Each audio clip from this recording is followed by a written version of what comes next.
Edward Durston was a car salesman who sometimes worked as a writer and director in Hollywood, but he remains better known for being linked to the deaths of two actresses. Though he was seemingly only linked to the deaths by chance, theories persist the director may have had more to do with them than he let on. To make matters even stranger, Edward had a strange connection to both Sharon Tate and the Manson family. Join Facts First as we explore if Edward Durston was responsible for the deaths of these Hollywood women. Edward Durston was born September 10, 1921. He maintained a career as a car salesman throughout his life, but he also made a couple of notable dabs into Hollywood entertainment. During the 50s, Edward got a gig writing and directing the TV series Playhouse 90. The program came on the air in 1956 and stayed on until 1960. 5 years later, Edward was able to direct his very first feature film.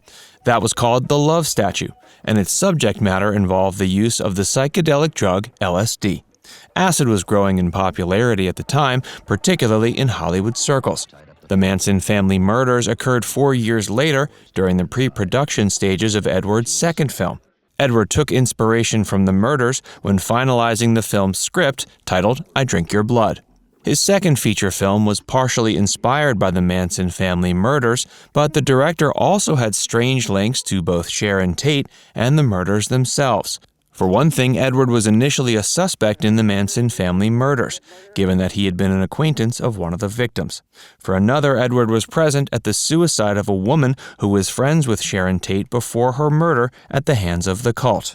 The woman whose supposed suicide Edward was present at was an actress named Diane Linkletter.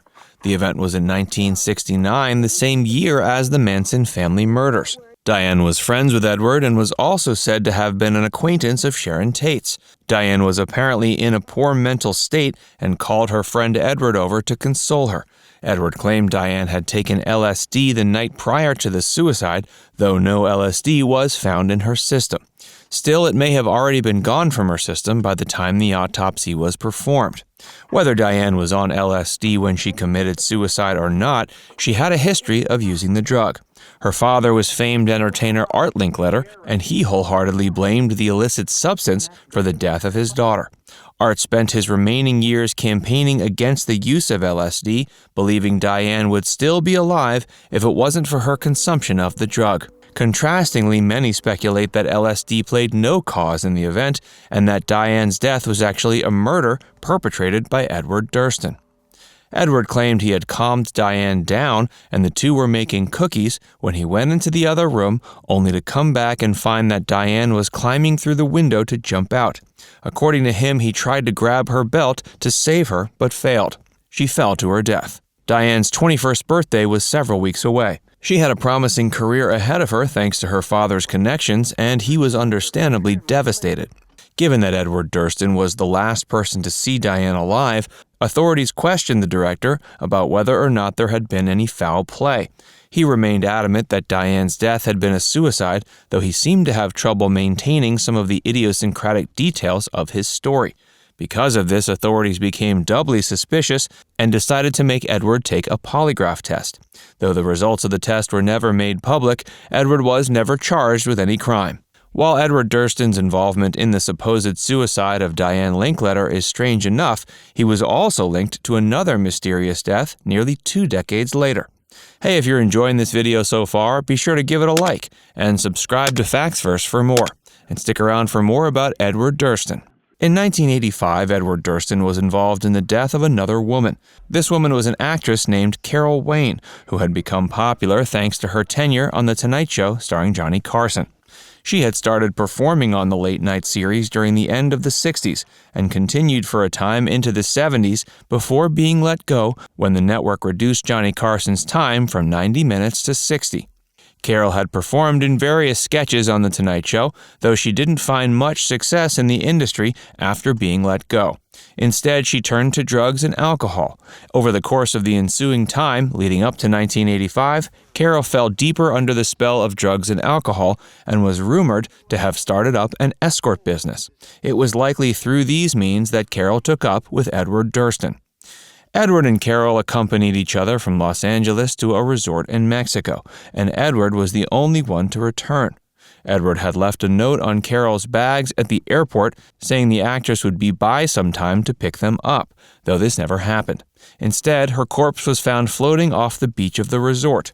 Though there were no signs of foul play, many found it incredibly suspicious that the water-averse actress had drowned. When authorities looked deeper into the incident, they found Edward and Carole had gotten into an argument the night of her disappearance. This led to Carole wandering off by herself to the beach. Though the death was declared accidental, the true cause of her death remains a mystery.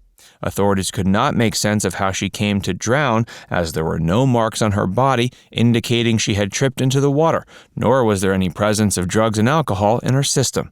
Of the two deaths Edward was linked to, and may have been at least partially responsible for, the death of Carole Wayne seems the most suspicious, given that she and Edward were said to have gotten into an argument previously. It certainly makes one question the coincidence that Edward would have been so closely linked to both of these women. Despite this, Edward was never officially charged with any crimes relating to the deaths and lived the life of a free man until his own death from pneumonia in 2010. At the time of his death, he was trying to get the ball rolling on a remake of his 1971 feature I Drink Your Blood, which had been in pre-production when Edward witnessed Diane Linkletter's death and was inspired by the Manson family murders. When Edward had begun production on I Drink Your Blood, the murders had yet to occur. Director Fred Gross had asked Edward to come up with a concept for the most disgusting horror film ever made, and Edward found inspiration in footage of rabid Iranian schoolchildren who had been attacked by wolves. Edward found the concept of a horror film about rabies both interesting and properly disgusting. According to Edward, the idea of mixing the Manson family murders into the concept came when the crimes were first being publicized. Edward had been involved in the LSD scene and had previously addressed themes of the drug in his first feature. The film went on to become a minor cult success, though Edward is still mostly thought about today for his potential involvement in the two deaths. After the release of I Drink Your Blood in 1971, Durston filmed 2 more Hollywood features before turning to porn.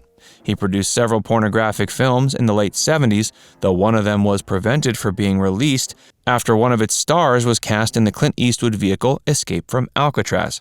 Fearing the appearance of one of his fellow actors in a porn would sully his image, Clint seemed to have somehow convinced Edward not to release the particular pornographic feature.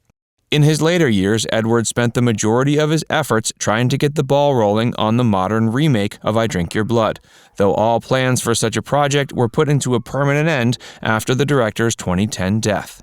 Now it's time to hear from you. Do you think filmmaker Edward Durston killed Diane Linkletter and Carole Wayne?